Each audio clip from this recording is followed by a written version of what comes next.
Baik, Assalamualaikum warahmatullahi wabarakatuh. Selamat malam, salam sejahtera untuk kita semua. Waalaikumsalam warahmatullahi wabarakatuh. Selamat malam juga Bapak. Ya, terima kasih. Kita akan melanjutkan perkuliahan kita di pertemuan kelima ya. Dari total mungkin dalam pertengahan semester ini kita ada 7 pertemuan ya. Di mana kita sebelumnya di pertemuan yang lalu kita telah membahas mengenai database system ya. Dari mulai pengertian database itu apa, kemudian ada database management system, kemudian ada pendekatannya di database seperti apa, kemudian data modeling, ada relational database model, dan lain-lain ya. Sampai terakhir kita juga sudah membahas produk-produk yang untuk database management system seperti apa. Itu nanti kemudian sebagai bekal Anda di perkuliahan berikutnya, terutama mungkin perkuliahan tentang manajemen database ya, yang akan membahas yang lebih detail ya terkait dengan penggunaan database dan juga penyusunan database maupun perencanaan dan perancangan database. Di pekan kelima kita akan membahas mengenai big data ya. Jadi big data ini sekarang semakin populer ya, makin diminati karena Anda bayangkan ya sekarang pengguna Facebook ya. Sekarang kita lihat Anda mungkin berteman, bisa jadi teman Anda ada 1.000, ada 3.000 di Facebook. Kemudian bayangkan ketika setiap satu orang melakukan posting status misalkan ya, posting status, maka dia akan memakan space, memakan kebutuhan data yang tidak sedikit. Itu baru memposting status ya. Apalagi kalau misalkan masing-masing Anda hobi untuk men-share video. Anda lihat misalkan contoh YouTube. Setiap kali upload untuk jangka waktu katakanlah 1 jam, maka file yang di-upload itu sekitar 200 mega. Itu baru dari satu orang. Bayangkan kemudian kalau data itu dari banyak orang. Ya, pasti akan membutuhkan space yang banyak. Makanya di konsep utamanya namanya adalah big data. Kemudian yang contoh lainnya adalah ya yang paling bisa dilakukan analisa, kemudian untuk bisa membuat sebuah decision making ya atau pembuatan keputusan bisa saat ini ya dewasa ini berkembang di lingkungan sosial media ya. Kalau dulu mungkin kita melihat habit orang dan lain sebagainya itu harus melalui pendekatan personal. Kalau sekarang tinggal bahasa anak sekarang apa kepo ya, tinggal kepoin di Instagramnya kah, Facebooknya kah, atau di TikToknya kah gitu, kesehariannya apa. Mungkin suatu ketika misalkan Anda sudah beranjak dewasa dan memiliki buah hati yang akan menikah, tidak lagi ditanya kamu di mana, alamatmu di mana dan sebagainya, tapi yang ditanya adalah akun Facebookmu apa, akun Instagrammu apa. Jadi orang tua sekarang sudah bisa melihat ya calon mantunya itu seperti apa dari gelagatnya di sosial media. Nah, itu baru dari satu sisi ya, bagaimana kemudian misalkan sebuah produk penjualan ya, katakanlah sekarang kan banyak ya, kalau misalnya kita iklan di Facebook, target market kita apa, kemudian regional kita ya, secara teritorial produk kita akan dipasarkan di mana. Facebook menyediakan analytical data tersebut ya. Nah, selain Facebook misalkan juga ada Google ya, Google Finance ya misalkan. Kita bisa tahu misalkan perkembangan pasar modal dan lain sebagainya. Nah, data-data ini tentunya perlu disimpan ya. Dan untuk pengolahannya dilakukan dengan treatment khusus ya, dengan database yang sifatnya juga khusus juga. Kenapa? Kalau misalkan Anda menggunakan database yang sifatnya tradisional ya, seperti misalkan Microsoft Access yang personal, itu kan digunakan untuk yang personal misalkan, itu tidak akan mencukupi. Contoh paling sederhana misalnya Excel ya. Anda lihat di Excel, ada yang tahu di Excel itu barisnya hingga berapa? Ada berapa baris di Excel? Excel terbaru lah. Ada yang tahu? Nggak pernah dicek. Belum pernah cek ya? Iya, Pak. Padahal ceknya sih simple ya. Ceknya Anda tinggal pencet kontrol, kemudian tanda panah ke bawah. Ya. Kalau dilihat row-nya itu hanya sebesar 1.048.576 di Excel. Ya. 1.048.576. Ya. Kalau misalkan kita buat datanya adalah per row, ya, data tersebut misalkan kita lihat untuk data pengguna Facebook saja, ya sudah tidak mencukupi, ya. Karena nama contohnya Facebook ya, di database kan kemarin kita sebut ada sifatnya apa ya, indeks primary key ya misalnya.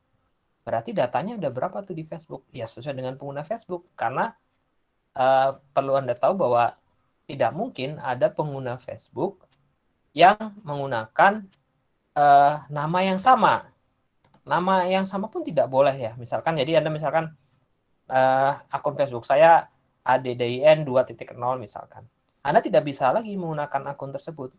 Berarti di database-nya si Facebook akan ada sejumlah penggunanya.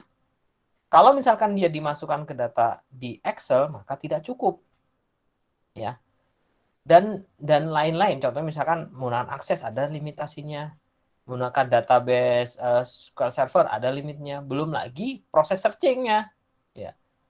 Kalau misalkan Anda ketikkan nama, username, dan kemudian password, yang dicari datanya ada sekitar 2 juta. 2 juta aja yang tidak banyak. Kalau Facebook kan sampai mungkin tembus angka, saya kurang tahu ya, sudah sampai ratusan juta atau belum ya. Itu berapa berapa kapasitas yang dibutuhkan, berapa banyak data yang dibutuhkan. Nah, tapi uniknya semakin banyak data yang ada, itu semakin memudahkan untuk melakukan analitik ya.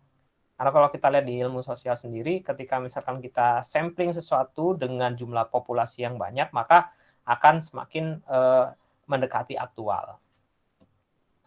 Oke, kita kan bicara tentang big data sekarang. Tadi adalah pengantaranya. Jadi big data itu adalah istilah yang digunakan untuk mendeskripsikan koleksi-koleksi data ya, yang sangat besar ya, dan kompleks bentuknya. Misalkan kita lihat dari sensor data untuk sosial media data, misalkan, yang kemudian di tradisional data management itu, baik softwarenya, baik hardware, analisis prosesnya itu tidak capable untuk berhubungan dengan hal tersebut ya. Jadi misalkan tadi saya sampaikan, pakai Excel ya sudah tidak cukup lagi, makanya harus pakai menggunakan big data.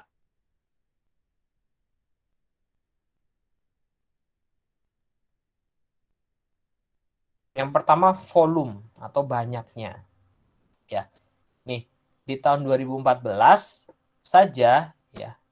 Jadi volume dari data yang ada di dunia itu mencapai 4,4 zettabyte.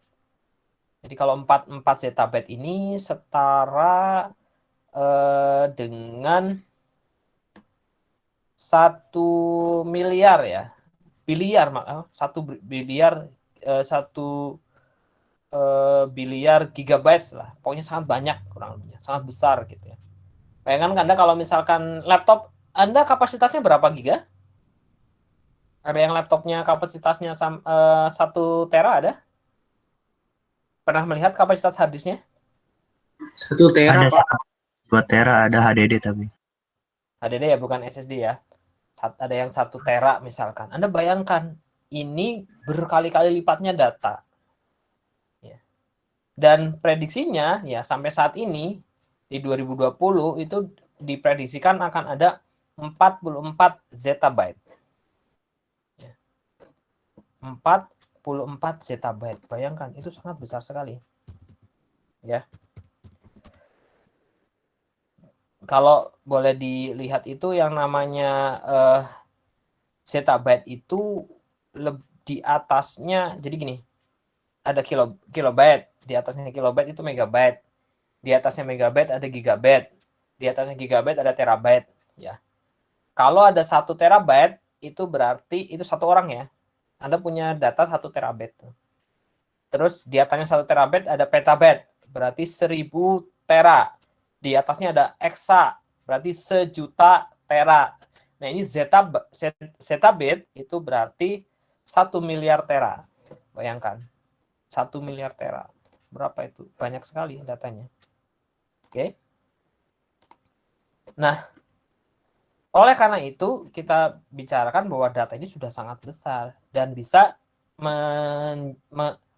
karena semakin banyaknya data ketika diolah dengan benar berharap akan memberikan ya nilai ya terhadap organisasi ya. Jadi sepertiga dari data ini diharapkan bisa memberi nilai pada organisasi. Oke, karakteristik yang keduanya adalah velocity. Velocity itu apa ya? Kecepatan ya. Jadi kalau untuk data ini ya perlu untuk dilakukan aksesnya secara lebih cepat. Ya. Bayangkan tuh dia sampai ke 5 triliun ya bits per second ya. 5 triliun bit per second. Dan ini akan berkembang terus ya sampai pada akhirnya di 2020 ini. Ya. Karakteristik berikutnya adalah variety atau keanekaragaman. Saat ini yang namanya data itu ya, itu berbagai macam format ya, dan berbagai macam struktur sehingga perlu disesuaikan ya, perlu ada satu mekanisme yang untuk mengaksesnya dan lain-lain. Contoh ya yang sekarang Anda lihat ya. Contoh ya, format data bisa ada format video, gambar. Video saja bisa ada format MP4, kemudian ada MOV misalkan. Gambar ada JPEG, ada PNG, dan lain sebagainya. Banyak sekali format data tersebut.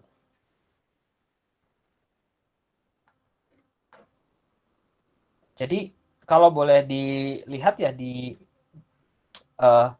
big data ini ya, contoh yang paling simpel ya ketika misalkan Anda coba mengakses sosial media tadi yang diceritakan di depan. Belum lagi email, belum lagi foto. Terus sekarang yang populer lagi adalah Anda lihat ya di Indonesia sudah banyak juga CCTV misalkan, data CCTV. Itu data gambar. Satu gambar itu disimpan berapa besar gitu. Dan harus bisa diakses oleh banyak orang gitu ya.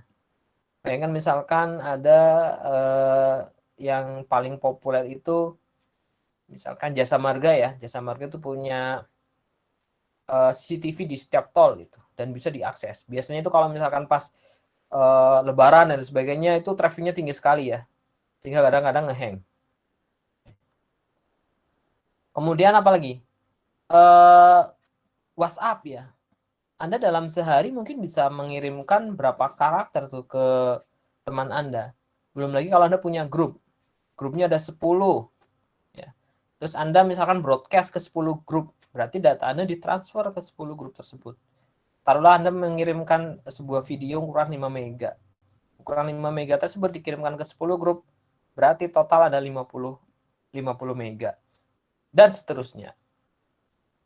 Oke, kita lanjut. Sumber dari big data ya. Jadi big data itu yang paling penting adalah kita mengkoleksi si data tersebut menjadi data yang memang benar-benar berguna bagi organisasi. Ya.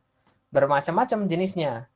Dari mulai dokumen ya. Dokumen itu bisa email, file office. File office itu di dalamnya ada PowerPoint, Word, Excel, PDF maupun halaman HTML. Oke. Berikutnya ada data dari business application. Ya. Data dari business application.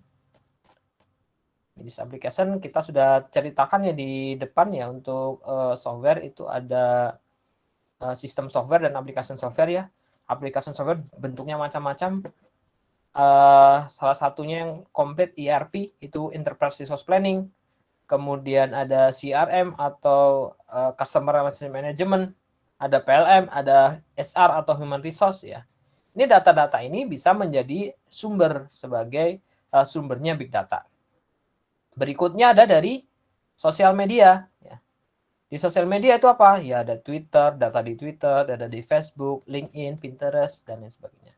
Yang salah satu yang unik ya, kadangkala misalkan di sebuah organisasi dia butuh big data. Dia ambil data dari CRM ya. Dia padukan dengan data di sosial media.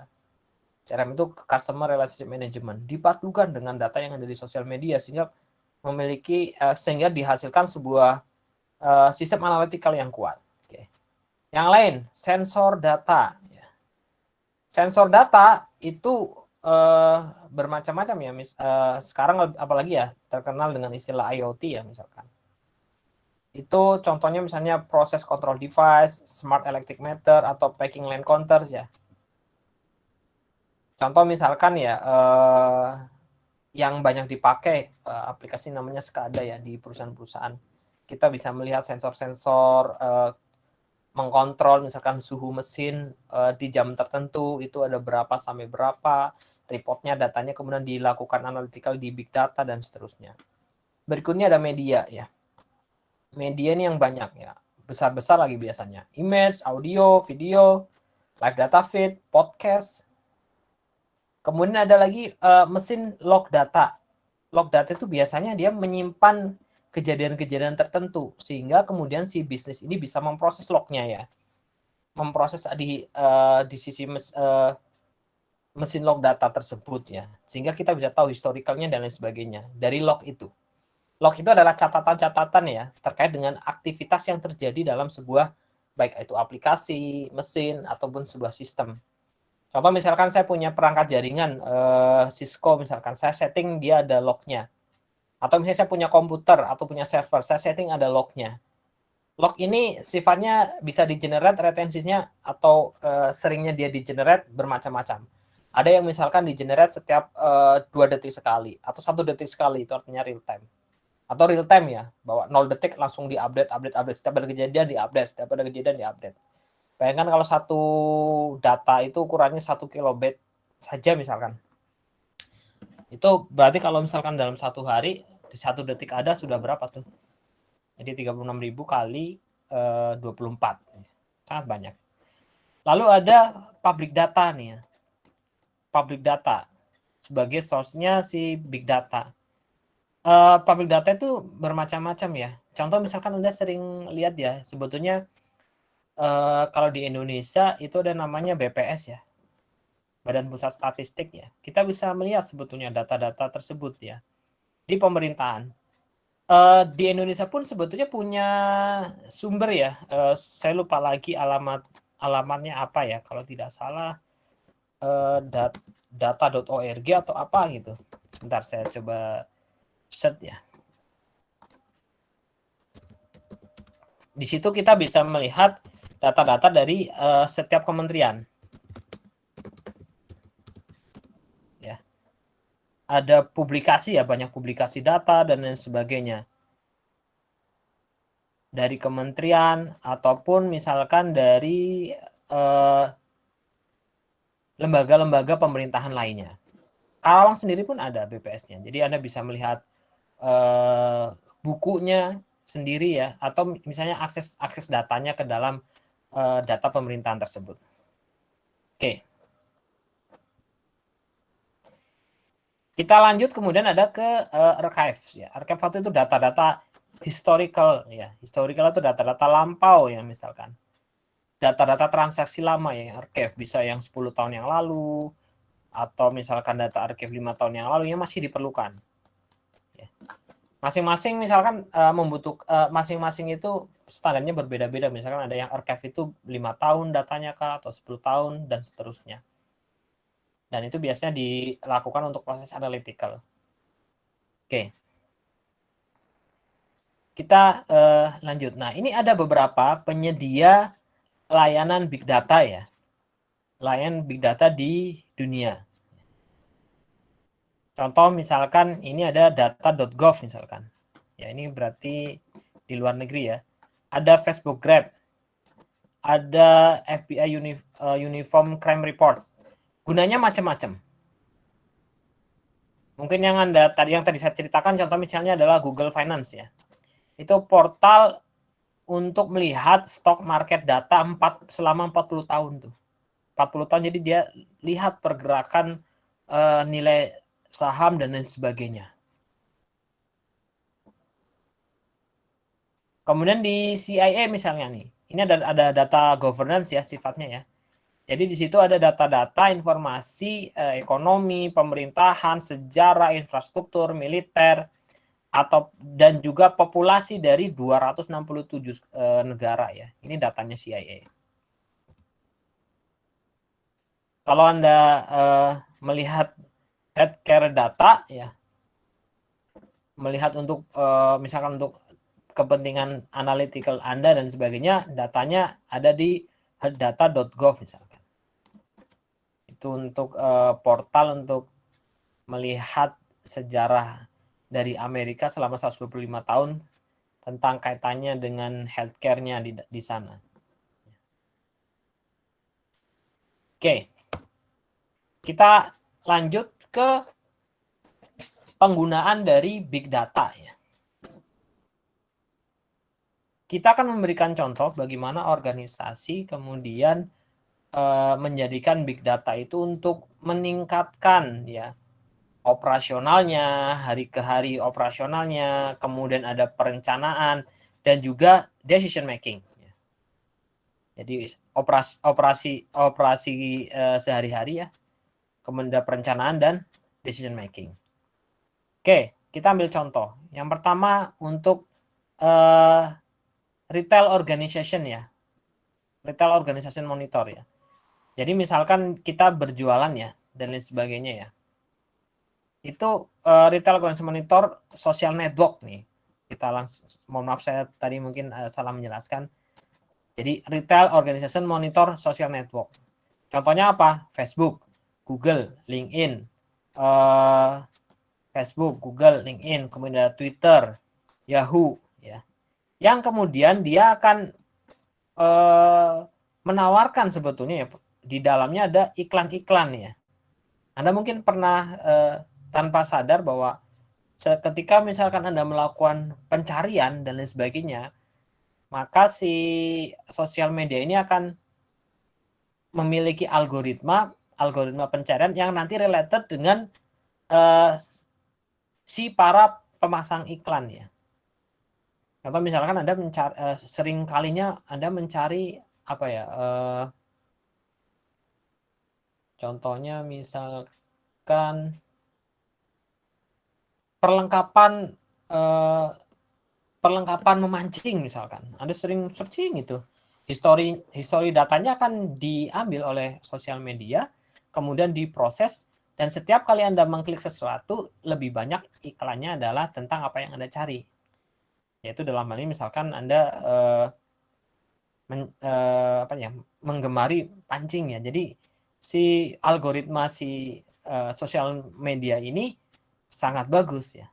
Contoh misalkan Anda pakai YouTube misalkan, Anda sering searching terkait dengan sesuatu, maka video-video yang ditawarkan pun adalah video-video yang related dengan apa yang Anda cari. Begitu juga dengan misalkan Instagram ya, Instagram pun demikian. Oke. Kemudian ada agensi untuk yang iklan, kemudian marketing ya, yang ada di sosial media itu menggunakan atau memanfaatkan big data untuk mengetahui customer-nya atau pelanggannya ya, sehingga nanti dia akan kemudian beriklan, kemudian atau melakukan promosi dan lain sebagainya.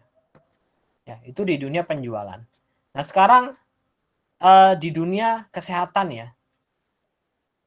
Jadi rumah sakit itu kemudian bisa melakukan analisis terhadap data medikal dan pasien record ya. Untuk kemudian dia bisa mengidentifikasi si pasien tersebut, kemudian hubungannya apa dengan kaitannya misalkan sebuah penyakit dan lain sebagainya, dan juga si rumah sakit bisa melihat ya prevensinya seperti apa dengan adanya big data. Ya. Contoh misalkan di rumah sakit di Karawang, contohnya Lira, dia punya data apa namanya, data pasien ya. Bayangkan kalau misalkan satu Karawang itu semua menggunakan sistem yang sama yang diinput oleh yang dibuat oleh pemerintah ya, atau Indonesia mempunyai itu semua. Jadi si pemerintah bisa tahu, oh di daerah Karawang misalkan, di daerah Karawang pada khususnya, bahwa ternyata yang paling banyak keluhan atau paling banyak laporan sakit adalah misalkan apa, DBD misalkan. Dari 10% dari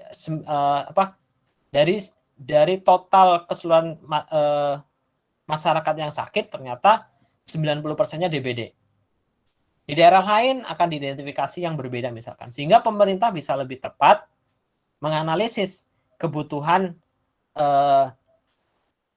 warganya di setiap wilayah tersebut. Dengan apa ya? Itu tadi, dengan memanfaatkan teknologi, dengan big data.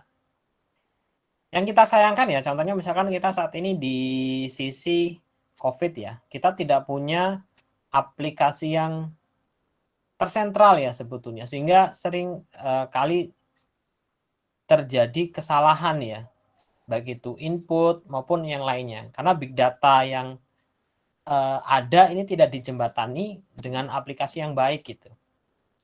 Mungkin yang aplikasi yang ada sekarang yang menurut saya relatif lebih bisa dipercaya di Jawa Barat ya, ada Picobar ya, karena kita tahu bahwa gubernur kita ya, Pak Ridwan Kamil memang melakukan proses yang baik dengan memanfaatkan teknologi big data. Oke, jadi Anda kalau misalnya lihat data COVID di Picobar, Anda bisa lihat data pekanan, kemudian data bulanan, dan bisa melakukan analisis terhadap itu. Oke. Kemudian consumer product company, jadi sebuah perusahaan ya. Jadi perusahaan yang membuat produk-produk untuk yang dihasilkan ke consumer. Atau misalkan dia perusahaan yang membuat apa ya, produk barang jadi misalkan. Baik itu ban, kendaraan, dan lain sebagainya. Itu dia bisa memanfaatkan big data untuk untuk melihat ya kebiasaan dari customer itu seperti apa. Kemudian customer sukanya yang seperti apa, yang tidak sukanya seperti apa. Dan kemudian persepsi customer terhadap produk yang dihasilkan oleh sebuah perusahaan seperti apa. Sehingga kemudian nanti si perusahaan ini dia bisa mengembangkannya di tingkat produknya atau layanannya, atau kemudian memasang iklan ya di sisi di pengiklan maupun di agensi marketing ya atau penjualannya. Kemudian organisasi yang berkaitan dengan layanan finansial ya. Oh ini apalagi ya. Sekarang data itu sangat membutuhkan data yang sifatnya terkomputerized dan dapat dikelola oleh mesin lebih cepat ya. Karena datanya sudah sangat besar sehingga organisasi layanan keuangan ini sangat membutuhkan untuk big data ini ya, dan sangat bisa digunakan big data tersebut untuk kebutuhan organisasi untuk layanan finansial. Manufaktur ya, jadi manufaktur juga kita bisa di manufaktur bisa memanfaatkan big data ya, jadi big data bisa digunakan di manufaktur untuk kemudian dimanfaatkan untuk mengoptimalkan pekerjaan-pekerjaan di dalam sebuah manufaktur, atau juga bisa memonitor ya kondisi-kondisi di manufaktur ya dengan adanya big data ini. Oke, sebelum lanjut, apa ada pertanyaan? Silakan.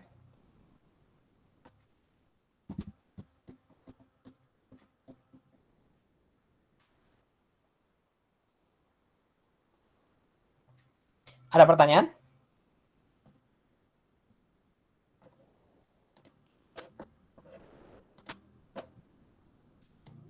Baik, kalau tidak ada, saya coba bertanya ya. Bertanya pada siapa dulu? Muhammad Iqbal. Halo, Muhammad Iqbal.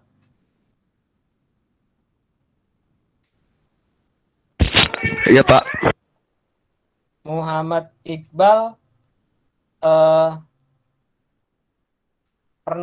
setiap harinya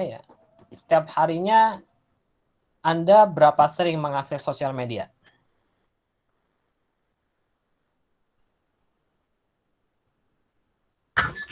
Sehari setengah paling Pak. Hah? Sehari setengah maksudnya gimana?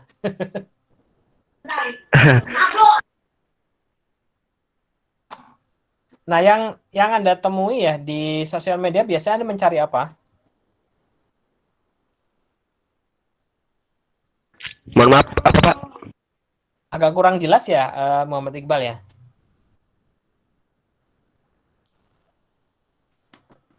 Baik, sepertinya agak delay ya. Saya langsung ke yang lain saja.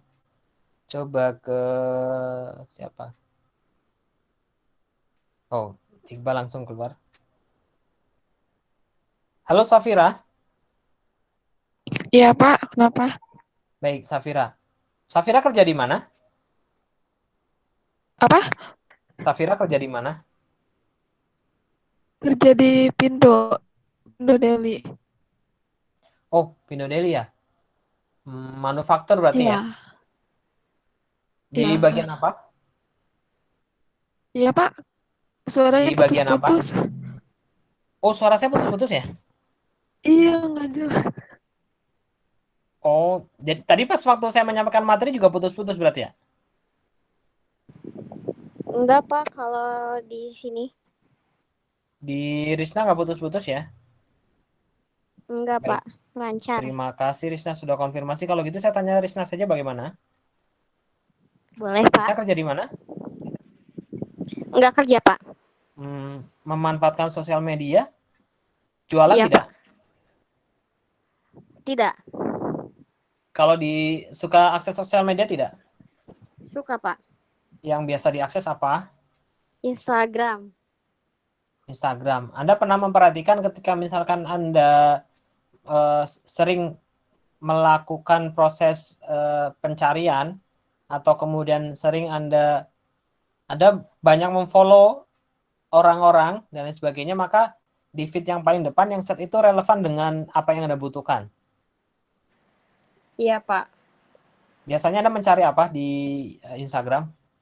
Atau Anda memfollow paling banyak apa? Memfollow paling banyak ini all shop Pak. All shop ya? Iya. Yang Berarti Anda jualan. mencari yang jualan-jualan gitu ya? Iya. Nah, kemudian dari itu ketika misalnya ada di search-nya si Instagram, berarti nanti yang paling relevan dengan Anda adalah paling banyak adalah feed-feednya orang-orang yang jualan, seperti itu ya? Berjualan. Iya Pak. Ya, itu adalah salah satu pemanfaatan dari big data. Sama halnya seperti saya, Risna. Jadi saya suka searching untuk naik gunung ya, misalkan. Nah, nanti di kolom search saya itu ya kebanyakan adalah kaitannya dengan naik gunung. Atau naik ya, gunung. betul. Iya betul. Kalau misalkan saya kemudian ditambah itu juga dikombinasikan kemudian. Contohnya misalnya dikombinasikan dengan, contohnya saya sering mendengarkan misalkan ceramah singkat dan lain sebagainya. Maka di feed-nya pun akan seperti itu. Iya Terus Pak. kemudian Risna Ya. pernah tidak misalkan di Google ya, di Google Iya. Risna mencari sebuah produk misalkan. Iya. Produk jualan misalkan ya. Nah, suatu ketika Risna membuka sebuah website nih. Tapi di website tersebut ternyata ada iklan yang sebetulnya sudah Anda ingin cari dari sebelumnya gitu. Belum pernah, Pak. Oke, kalau sudah pernah biasanya gini, kita searching di Google, contoh alat pancing misalkan. Nah, nanti kita masuk ke website yang di website tersebut ada iklannya Google. Si website ini akan mendeteksi bahwa kita di Google pernah searching alat pancing. Contohnya misalnya seperti itu. Jadi si website ini nanti akan memanfaatkan data tersebut untuk memberikan iklan yang relevan terhadap kita. Seperti itu Risnawati. Iya, Bapak. Baik, terima kasih sudah berbagi Risnawati. Kita akan lanjutkan materi kita. Kita bicara tentang tantangannya dari big data ya. Ini lebih banyak keterkaitannya dengan rule atau aturan ya. Aturan-aturan yang ada ya. Kalau yang sebagai contoh kita kaitannya dengan aturan-aturan yang ada di US sana ya, di Amerika ya. Jadi tidak serta-merta kemudian data tersebut bisa digunakan seenaknya ya. Contoh misalkan ya, itu kemudian akan menjadi sebuah case atau menjadi sebuah kasus ya. Di mana misalkan Facebook pernah terkonfirmasi bahwa data-datanya itu bocor misalkan. Twitter misalkan data-datanya bocor. Sampai akhirnya ya, karena terjadinya kebocoran itu dibuatlah sebuah peraturan ya. Kalau yang sekarang yang lagi rame itu namanya GDPR ya, atau General Data Protection Regulation. Jadi itu regulasi yang digunakan ya, itu di Uni Eropa sebetulnya.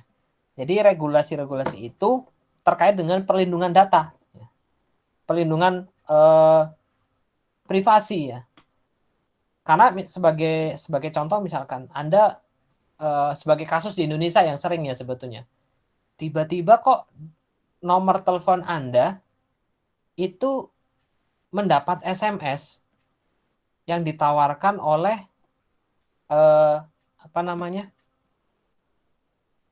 macam-macam ya, kan Anda sering mendapat SMS misalnya Anda mendapat hadiah dari Shopee gitu. Itu namanya blushing. Kalau itu mungkin bisa diacak ya, sistemnya bisa diacak. Tapi kadang ada yang aneh. Mungkin Anda pernah ya ditelepon dan dia tahu nama Anda siapa. Minimal itu dulu. Nama Anda siapa, kemudian alamat Anda di mana. Kalau saya saja, kalau sudah tahu bahwa ditelepon kemudian nama Anda siapa saja, artinya data kita sudah pernah bocor. Ada yang pernah ngalamin semacam itu? Kalau boom SMS pernah kayaknya, Pak. Kalau boom SMS memang sangat mungkin ya, karena nomor kan biasanya diacak ya. Tapi yang kejadian-kejadian yang lebih enhance-nya lagi adalah dia nelpon kita dan dia tahu nama kita. Ada yang pernah seperti itu? Ditelepon. Sering. Sultan pernah ditelepon terus tahu nama Sultan sendiri gitu misalkan. Oh, jelas, Pak. Saya malah ngejailin balik, Pak. Oke. Tapi agak berbeda nih ya. Jadi gini. Ada dua tipe nih Sultan. Yang pertama gini, dia nelpon, "Halo" gitu. Ya, "Halo, apa benar saya dengan Bapak Wahidin?" gitu. Nah, itu sebagai contoh ya. "Oh iya, benar" gitu. Nah, ini yang agak aneh.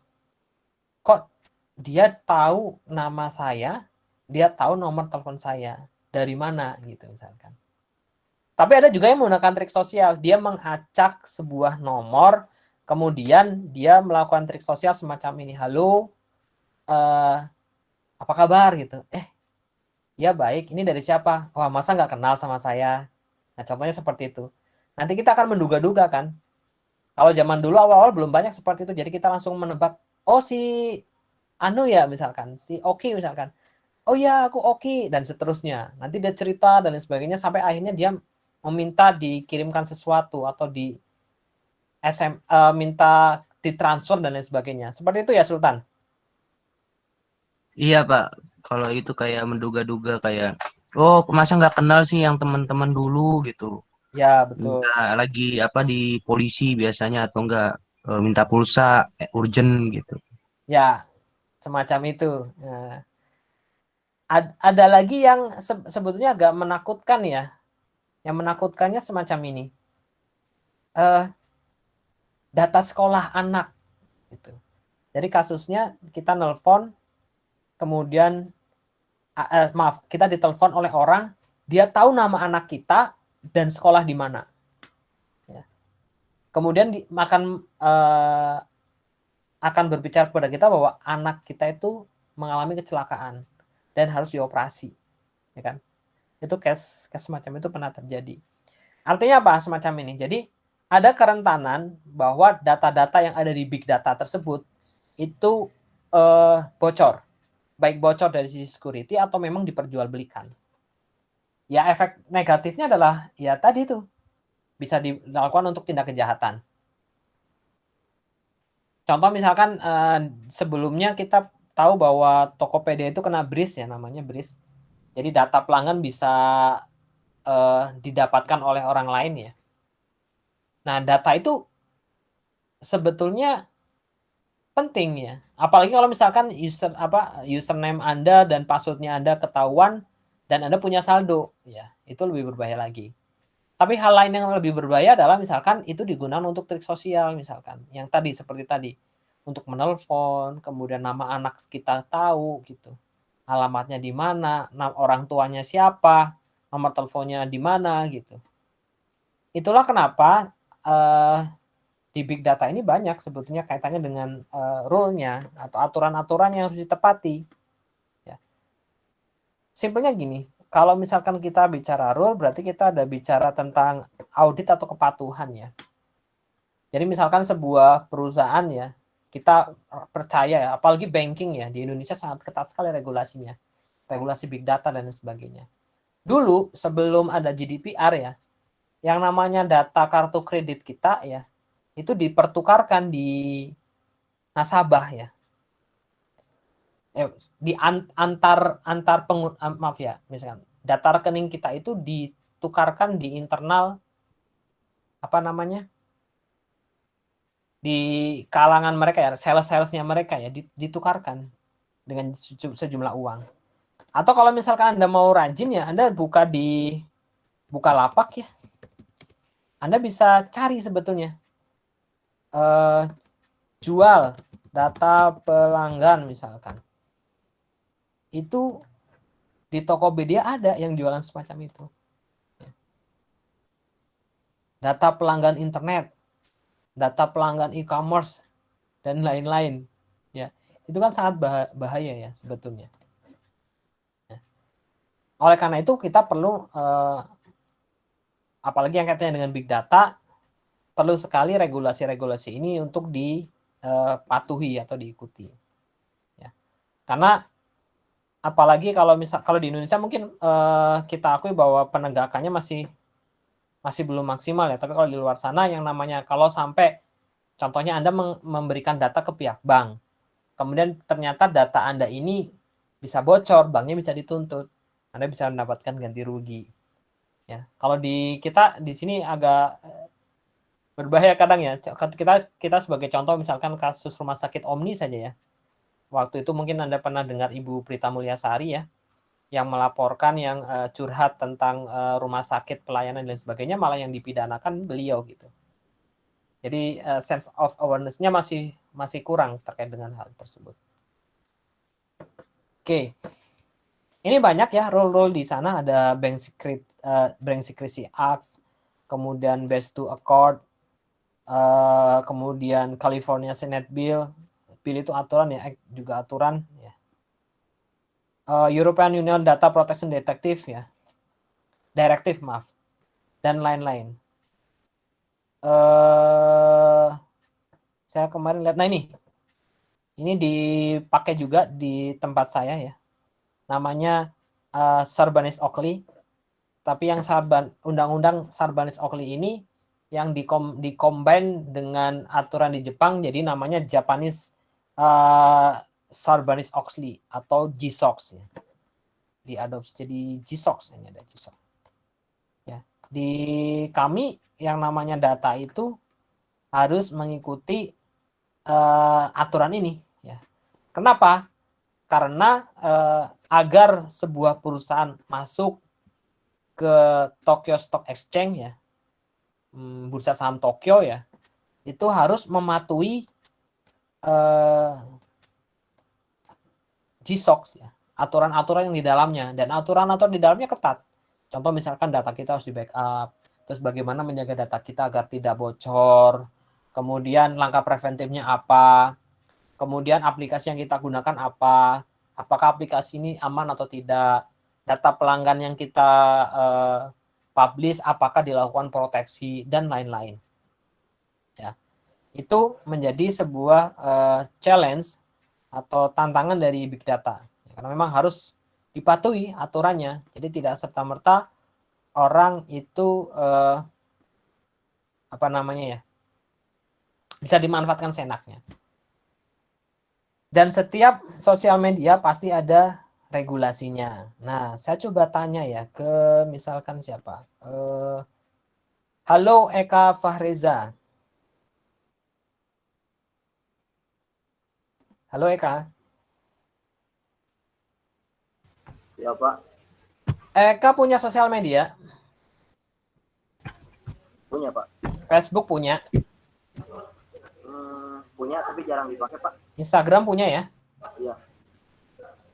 Instagram, ketika misalkan join ke Instagram, Anda membaca agreement-nya dengan Instagram tidak? Enggak Pak, langsung join aja. Kenapa kira-kira? Karena kan sudah mengetahui ID dan passwordnya, langsung join aja. Berarti Anda tidak begitu care terhadap privasi data Anda ya? Iya. Jadi artinya tidak ada yang spesial inilah, sesuai mana gitu. Ya memang terima kasih ya Kak. Jadi kebanyakan dari kita itu memang tidak membaca yang namanya term and condition. Itu kelemahan di kita ya. Dan memang panjang gitu ya. Malas juga baca term and condition ya. Atau yang namanya user agreement ya. Misalkan kita mau login ke Facebook atau kita login ke Instagram, itu biasanya akan ada apakah kita menyetujui user agreement atau term and condition. Biasanya kita klik approve saja ya. Kenapa? Karena kalau misalnya tidak diklik approve, kita tidak bisa join kan. Yang penting kita kan bisa menikmatinya. Nah, itu. Itulah kenapa kemudian kita harus lebih aware. Dan di sosial media ya, di sosial media juga ketika misalkan nah ini bagusnya sekarang ya. Itu relatif lebih secure ketimbang dahulu ya. Kalau saat ini kan Anda autentikasi lebih banyak, namanya multi-factor authentication ya. Jadi kalau misalkan menghindari akun Anda di hack misalkan, itu bisa dilakukan autentikasi ke nomor telepon kah, atau kemudian ke email kah gitu. Sehingga relatif lebih aman. Atau misalkan Anda bisa diberikan notifikasi ketika ada yang login menggunakan akun Anda di handphone Anda, kemudian akan muncul peringatan bahwa oh iya akun Anda ada yang mencoba masuk. Sekarang lebih aman. Kemudian data pribadi Anda juga saat ini bisa Anda memiliki opsi bisa ditampilkan atau tidak ditampilkan. Contoh misalkan rumah Anda tidak ditampilkan, kemudian atau yang lain-lain. Dan bahkan juga Anda bisa, contohnya misalnya di mana? Di Instagram ya. Di Instagram Anda bisa memilih apakah akun Anda protect atau tidak, terproteksi atau tidak. Dalam artian setiap yang dibagikan itu untuk umum atau hanya untuk Anda sendiri. Itu kan bisa dilakukan. Itu adalah salah satu langkah-langkah preventif di sosial media untuk melindungi data Anda. Karena memang data Anda pasti akan dimonitor dan diambil datanya. Biasanya ada persetujuan terlebih dahulu. Ya. Bahkan contoh misalnya kalau Anda setup handphone misalkan, pakai iPhone misalkan, di setup situ akan ada agreement. Ya. Atau ada juga misalkan apakah akan boleh di-share dengan developer untuk pengembangan sistemnya, ya, untuk memberikan feedback misalkan. Atau kalau ada tidak setuju ya klik saja tidak setuju, tidak apa-apa. Ya, di beberapa tempat ya kalau misalkan Anda diminta ya, selalu diminta saat ini karena memang aturannya semacam itu.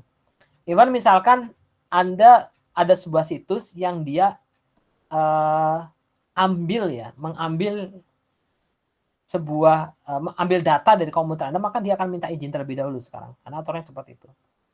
Bahkan untuk menampilkan notifikasi saja ya, misalkan ada notifikasi yang akan diberikan oleh situs tersebut, maka si browser akan memberikan informasi bahwa si aplikasi ini dia akan memasukkan notifikasi apakah Anda setuju, ya atau tidak.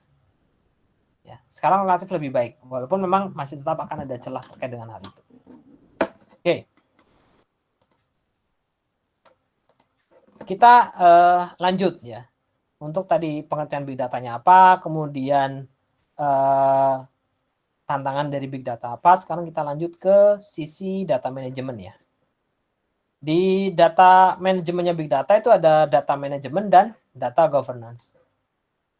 Bedanya adalah kalau untuk data manajemen adalah fungsi-fungsi yang terintegrasi ya, yang mendefinisikan proses yang mana data itu diperoleh, kemudian tersertifikasi ya, untuk kemudian digunakan, disimpan, diamankan, dan diproses ya, dengan cara-cara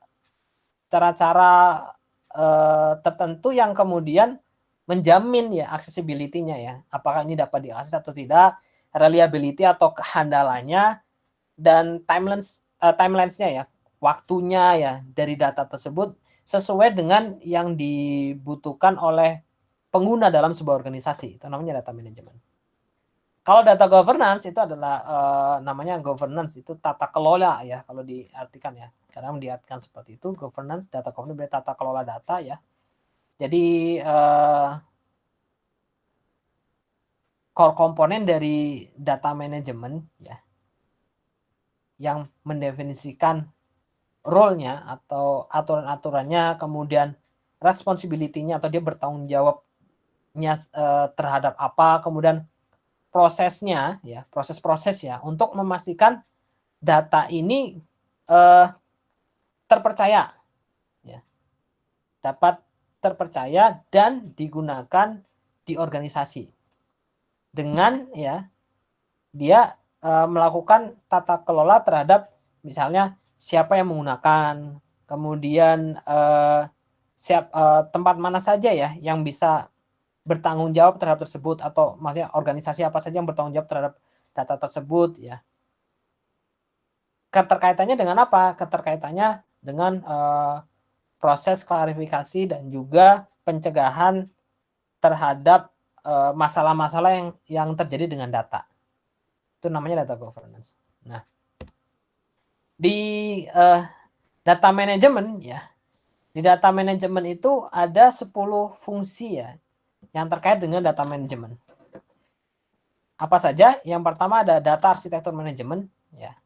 Jadi dia adalah pengolahan arsitektur data, data development atau pengembangan data, kemudian ada database operation management atau yang namanya manajemen pengoperasian database. Kemudian setelahnya ada data security management ya. Ini kaitannya dengan pengelolaan keamanan data ya.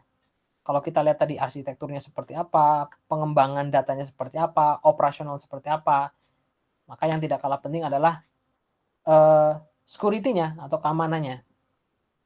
Kemudian ada reference and master data management ya. Jadi makanya di data pengelolaan data ini, tata kelola data, ada namanya reference dan master data management. Master data itu sangat penting karena itu merupakan induknya ya. Ya, hal yang utamanya dari sebuah data sehingga perlu dikelola. Data warehousing and business intelligence management. Data warehouse nanti kita ceritakan itu adalah salah satu komponen dari big data ya. Ya, artinya apa? Dia melakukan proses ya, proses pengumpulan data untuk kemudian selanjutnya dilakukan analisis ya. Dan business intelligence management. Business intelligence ini biasanya namanya BI ya. BI di kesempatan mendatang mungkin kita akan lebih dalam membicarakan tentang itu. Kemudian ada document and content management. Itu kaitannya dengan tata kelola data ya. Tata kelola data kaitannya dengan dokumentasi dan isinya, konten ya. Selanjutnya adalah metadata. Ya, metadata itu apa ya? Simpelnya adalah data mentah ya mungkin. Data mentah kaitannya dengan pengelolaannya. Kemudian Selanjutnya adalah data quality management. Jadi diperhatikan sekali kualitas data tersebut seperti apa. Nah, ini adalah data management yang keterkaitannya dengan 10 fungsi dasar terkait dengan data management yang semuanya itu dikelola oleh data governance. Oke, lanjut. Ada yang namanya data steward. Data steward adalah orang yang memiliki tanggung jawab terhadap pengelolaan dan elemen-elemen data yang kritikal ya, yang penting. Di dalamnya misalkan adalah mengidentifikasi, kemudian mengelola sumber data ya, sumber-sumber data, melakukan membuat, kemudian memelihara atau menjaga konsistensi referensi data dan master data gitu, serta menganalisis data untuk kaitannya dengan kualitas dan rekonsiliasi data. Jadi nama petugasnya adalah data steward. Kemudian ada data lifecycle management. Kalau data lifecycle management ini adalah policy atau aturan-aturannya ya, dalam hal untuk memanage aliran data ya, aliran dan enterprise data enterprise ya, yang kaitannya untuk proses inisiasi dan juga akuisisi dari pembuatan dan penyimpanan data tersebut. Apakah kemudian data itu dilanjutkan atau kemudian apakah data tersebut di-delete.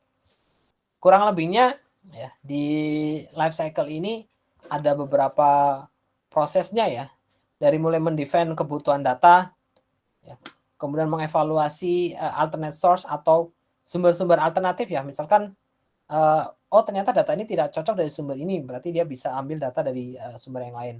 Mengambil data, menyimpan data, kemudian mempublish data, kemudian memberikan akses dan penggunaannya, mengevaluasi, dan yang terakhir adalah mengarchive atau mendiscard. Jadi mau diarsipkan atau kemudian dibuang data tersebut. Ini adalah big data life cycle. Oke, dari sini ada pertanyaan, silakan.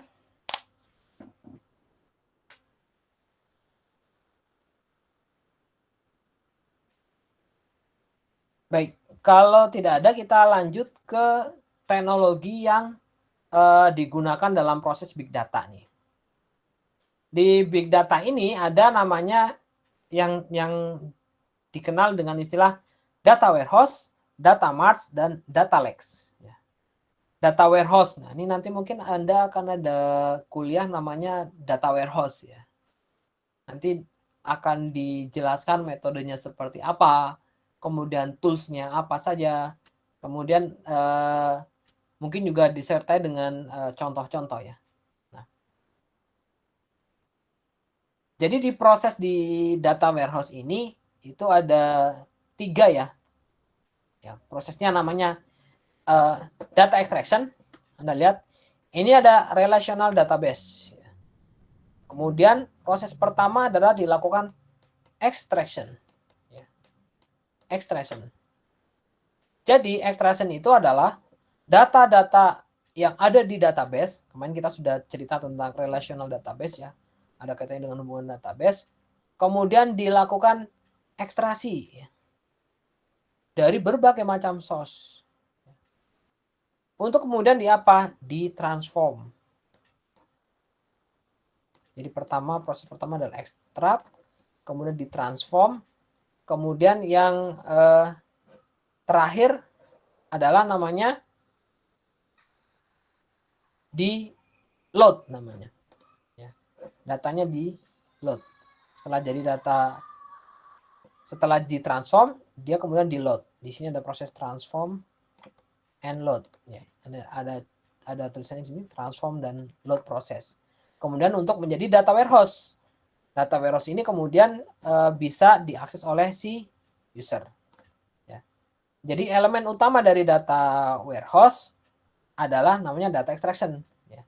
Data extraction itu bisa dari relational database, kemudian bisa dari flat file, atau dari spreadsheet, ya, dari Excel dan lain sebagainya. Ya.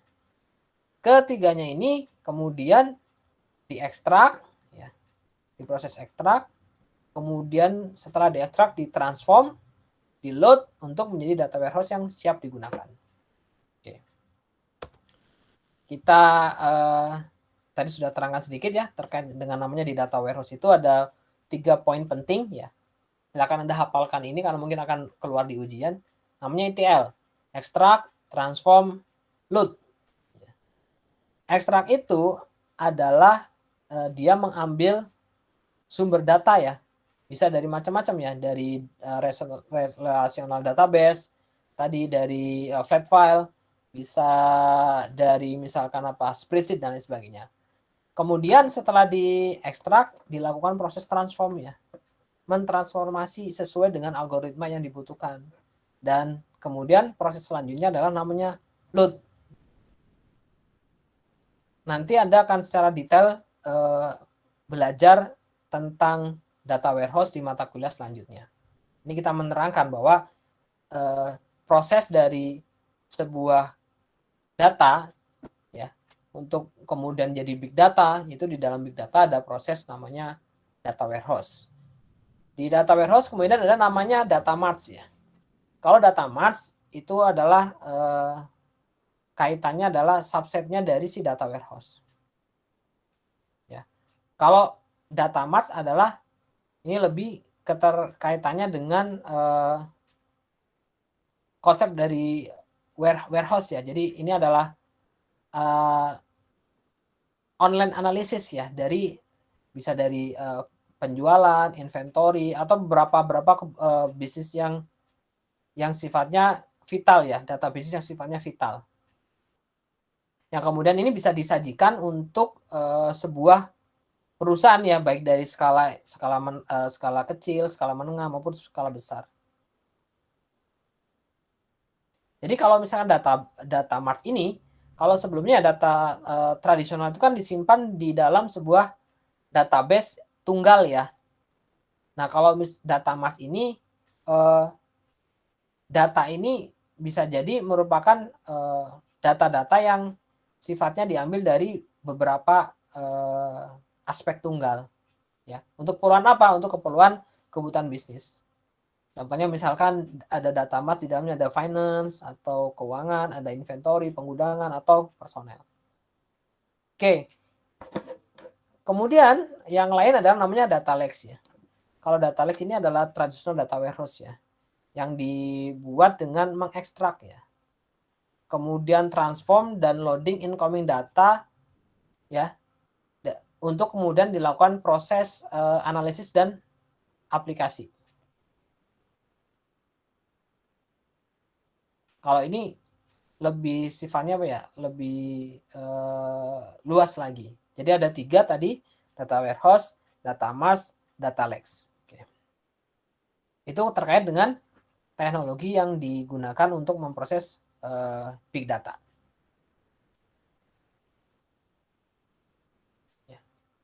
Contohnya di data lake apa ya? Contohnya di data lake misalkan ada tadi ya diceritakan ada server log, ada data-data di sosial media, video, atau kemudian transaksi-transaksi bisnis, sensor data ya dari IoT dan lain sebagainya. Ada pertanyaan untuk hal ini, untuk data warehouse, data mart, data lake? Silakan.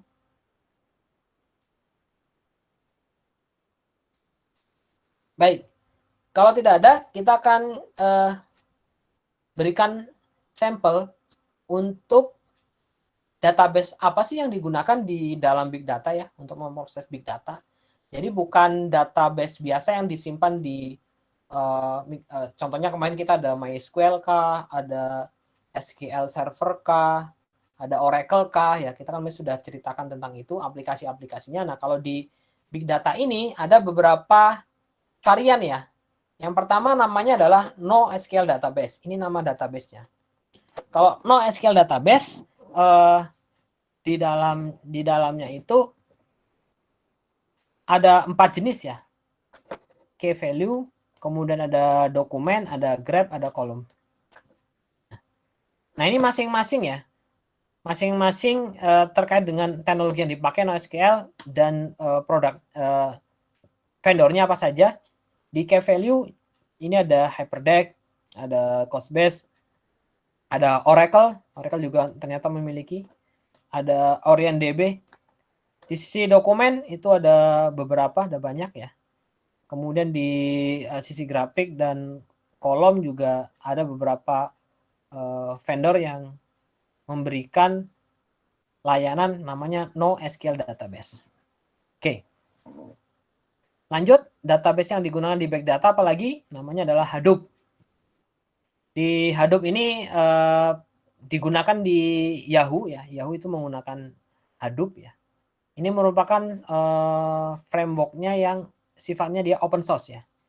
Jadi kalau misalkan Anda mau menyusun sebuah big data, kemudian Anda mau memakai software yang sifatnya free, Anda bisa pakai Hadoop. Gambarnya semacam ini terkait dengan Hadoop ya. Jadi dari data yang disimpan di Hadoop, dia akan kemudian akan dikelola untuk menjadi data warehouse maupun data mart. Oke. Yang terakhir ya, NoSQL, Hadoop, dan yang terakhir adalah namanya in-memory database. Ya. Ini sudah mulai dibicarakan ya, sudah dibicarakan sejak lama ya. Jadi ini kaitannya dengan database yang disimpannya bukan di hard disk ya, tapi di RAM, sehingga prosesnya lebih cepat. Dan RAM-nya berarti butuh kapasitas yang lumayan ya, karena cache memory. Kenapa dibutuhkan in-memory database? Yaitu tadi, kalau misalnya kita bicara memori ya, memori RAM ya, random access memory, kita pernah ceritakan sebelumnya di pengenalan hardware ya, bahwa memori ini dekat dengan yang namanya prosesor ya.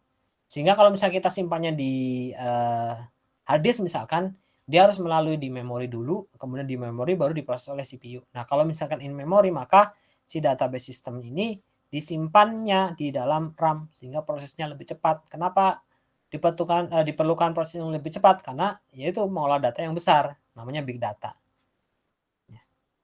Nah, ini ada beberapa produk ya dari Altibase. Oracle juga punya ternyata ya. Oracle punya namanya Timestamp ya. Ya, yang menggunakan Verizon ya, dan lain sebagainya. Nah, kalau eBay, ini portal jualan ya. eBay itu menggunakan namanya SAP.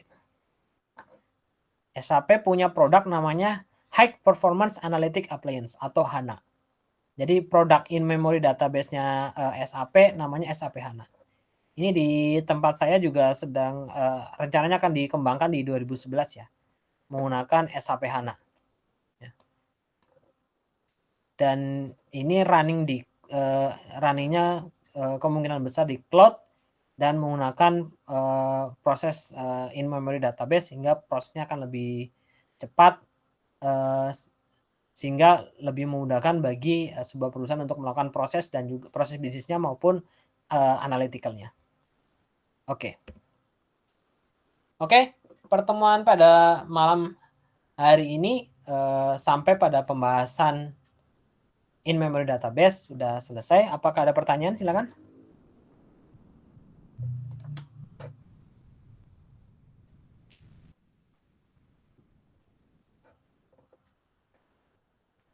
Baik, kalau tidak ada pertanyaan di pekan depan, di pekan ke-6 kita akan bicara tentang jaringan ya. Dan mohon maaf sekali pada malam hari ini lagi-lagi saya belum bisa memberikan kuis berhadiah untuk Anda. Saya mohon maaf sekali. Mudah-mudahan di pekan depan kita bisa laksanakan kuis berhadiah tersebut.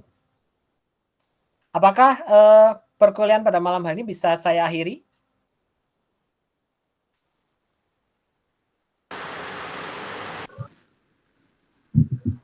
Bisa, Pak. Bisa, Pak. Bisa, Pak. Baik, terima kasih atas konfirmasinya. Kita akan jumpa lagi di pekan berikutnya untuk membahas kaitannya dengan network atau jaringan. Terima kasih telah hadir. Jangan lupa untuk absen. Saya akhiri. Bila taufik wal hidayah. Assalamualaikum warahmatullahi wabarakatuh. Selamat malam. Salam sejahtera. Waalaikumsalam. Waalaikumsalam warahmatullahi Selamat wabarakatuh. malam Bapak. Malam. Terima kasih.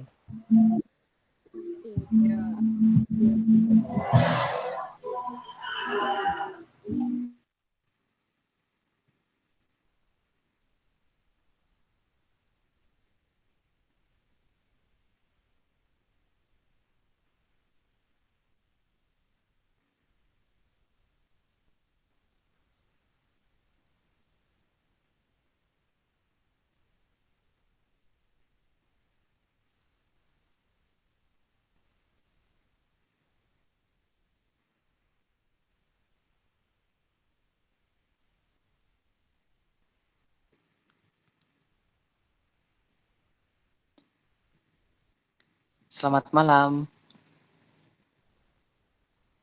Malam, Pak.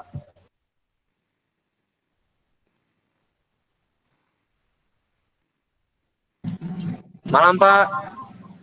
Mual baralik. Enggak. Astaga, udah selesai. Oh,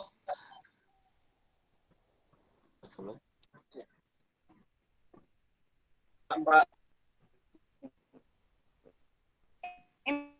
Farijal. Farijal. Ada kuis ya? ada tadi udah kelewat. Malam, Pak Rijal. Iya, malam juga, bye.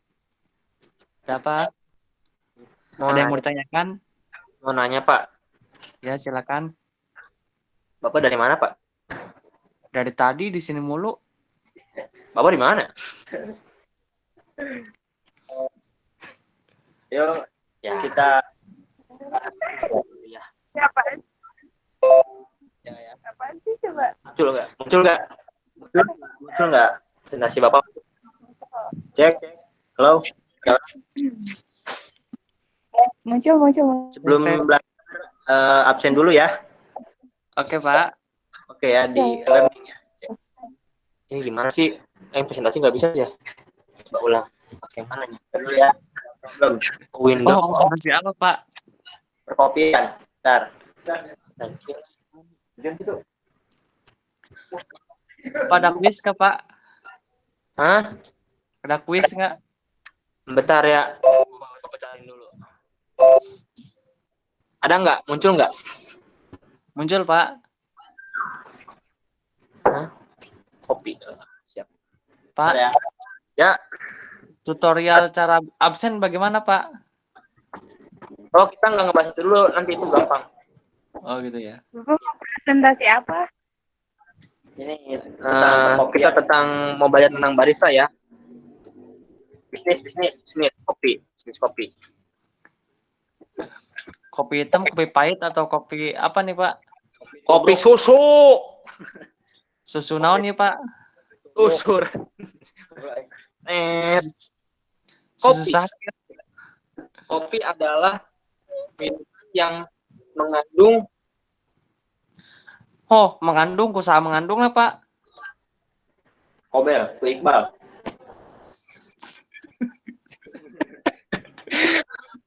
kopi.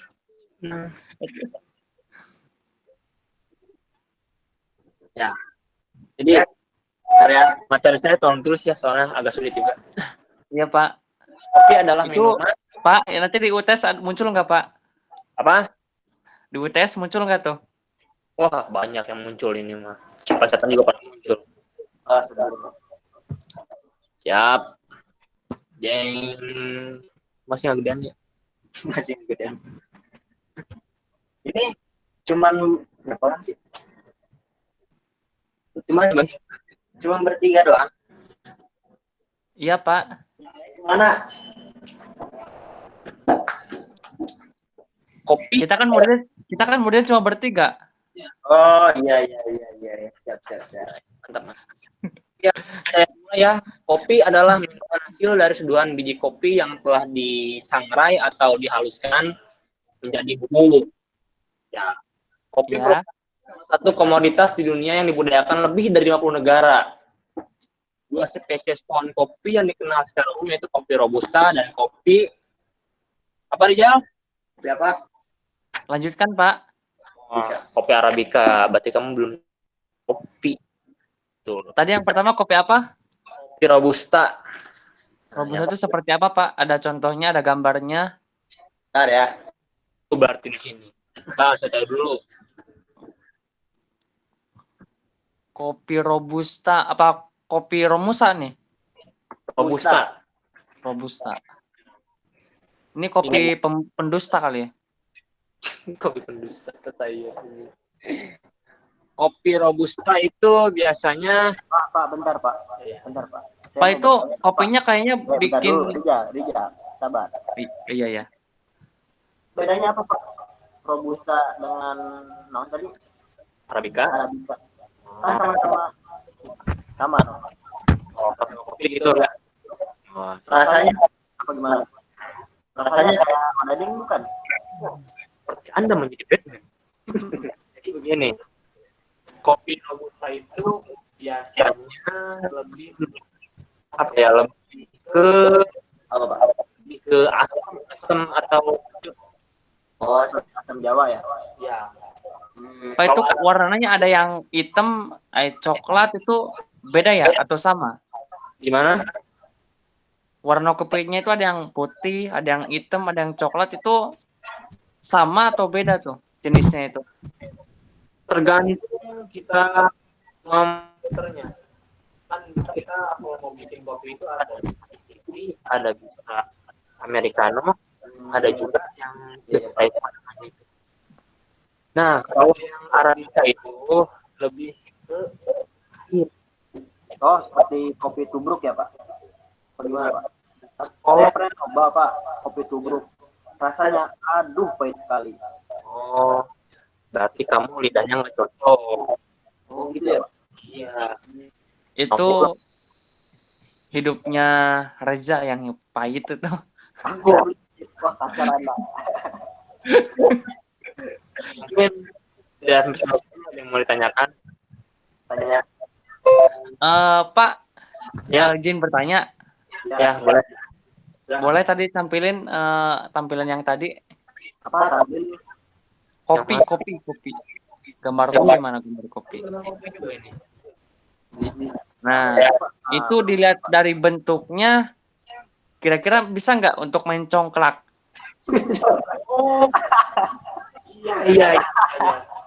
Bisa. Tapi jangan yang spesiesnya kecil.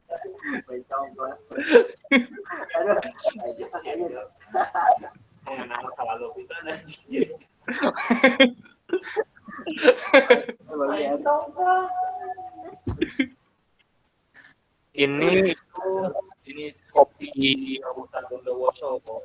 Ada kan tulisannya. Pak, betulnya Pak. Boleh. Coba dong, Pak. Yang robusta, yang apa sih tadi satu lagi? Oh, yang ini Arab-Arab. Bisa ya? Apalagi? Pak, izin bertanya nih, Boleh.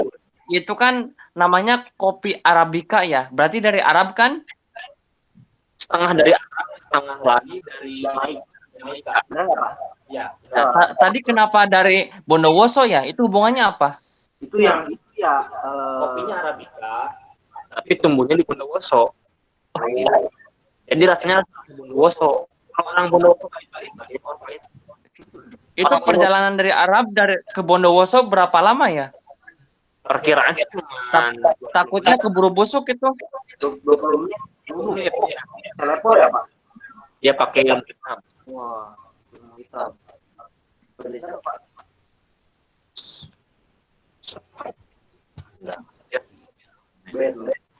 Nah, ini ya. Ini kenapa merah putih ini hitam? Yang ini itu proses dibuang ikannya belum dibuka, aku lupa. Yang merah ini. Nah, kalau terkelupas nanti berwarna putih seperti ini. Nah, ketika dipanggang, disangrai atau digoreng, jadi seperti ini warna ini. Dan jika sudah digiling, jadilah seperti ini. Jadi ada yang tanyakan Itu pada saat kopi yang sudah dipanggang ya. Tadi kan warnanya coklat. Tapi iya, kenapa setelah jadi minuman kok menjadi hitam? Itu dicampur apa tuh, Pak? sebenarnya gini ya, kopi itu kan mengandung apa ya namanya? Sebenarnya ya. Berarti yang tadi bohong. Enggak, pura-pura aja kita formalitas. Oh gitu, Pak. Bapak itu humoris ya. Enggak bisa aja. Jadi Berarti yang benarnya gimana, Pak? Jadi kopi ini kan mengandung nikotinnya apa sih? Mengandung kokain. Kokain narkoba tuh. Pak, ternyata sih lah. Naon? Tanya dong, Pak. Manfaat kopi. Ya. Manfaat kopi itu sebenarnya ya, cuman ya butuh Pak. Pengennya apa? Gimana di kota? Ya sebenarnya ya, Bapak juga belum tahu pasti sih, tapi ada banyak juga yang bilang bisa menjadi kanker, melindungi organ di hati, mencegah depresi, mengurangi gangguan di otak, dan memperkecil risiko diabetes. Tapi saya nggak mau. Mau apa? Apa ya? Itu. Yang nggak suka. Kurang suka gitu. Kopi. Ya, kamu jangan minum kopi, jangan mati juga. Sakit hati, jantung, diabetes, ngumpul semua. Gitu. Jadi dari kopi kalinya warna coklat, jadi airnya warna hitam. Sebenarnya kopi ini warnanya cepat-cepat juga, Jal. Kenapa? Sebenarnya kan tadi kamu nanya kenapa biji kopi yang dipanggang ketika jadi air warna hitam, gitu kan? Iya. Sebenarnya itu warnanya cepat-cepat juga, tapi karena volume airnya banyak, kita melihat jadi warna hitam. Tapi kan ampasnya juga kan hitam banget tuh, Pak. Ampasnya, Heeh. oh sudah. Ampas kan di dalam kopi.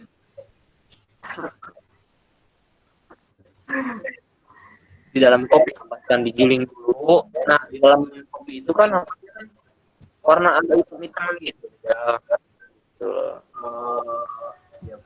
Dan si kopi itu mengandung kafein. Nah, ketika si air dilarutkan ke dalam kopi, ya, maka si kafein itu akan turun. Tahu kafein itu apa? Enggak, Pak. Nah, Kafein itu pemilik kafe bukan, Pak?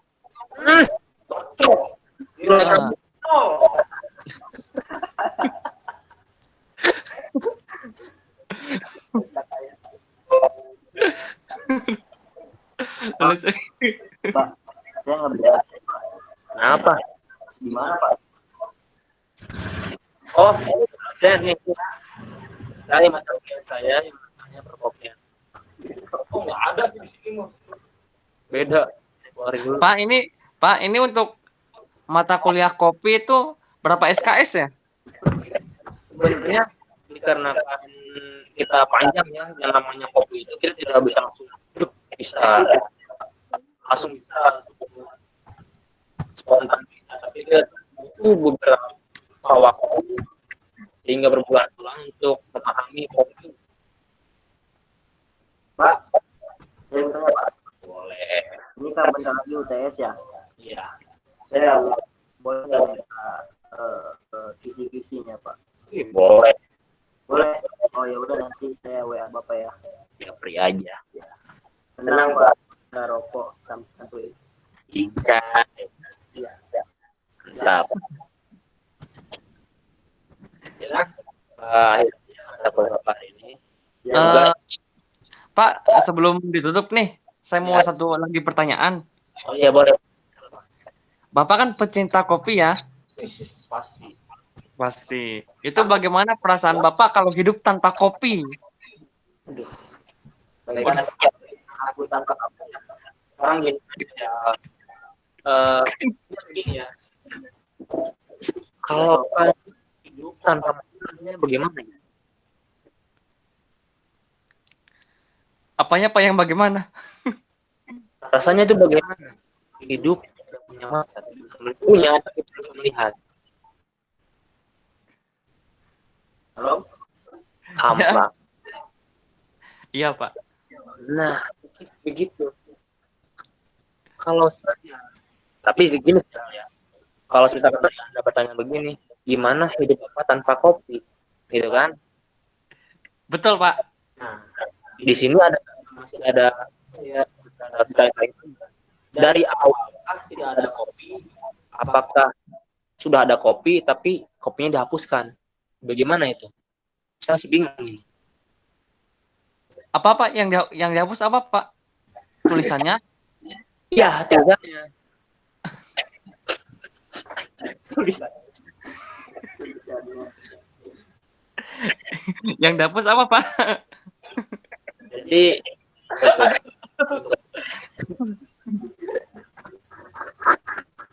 untuk semester sekarang gampang-gampang aja sih. Yang penting kalian kopi bahan baku juga. Yang potongnya itu. Ya. Air panas tuh di berapa derajat sih? Di 4. Yang penting Pak, saya aneh gitu ya.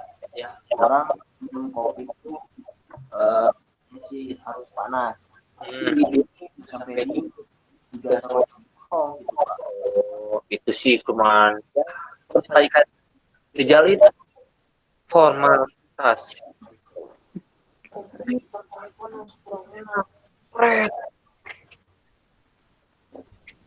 Nanti bagian berdingin minum. Wah, nikmat. Gimana nikmatnya? Pahit iya, dingin iya. Enak enggak? Ya, dari saya. Terima kasih. Wassalamualaikum warahmatullahi wabarakatuh.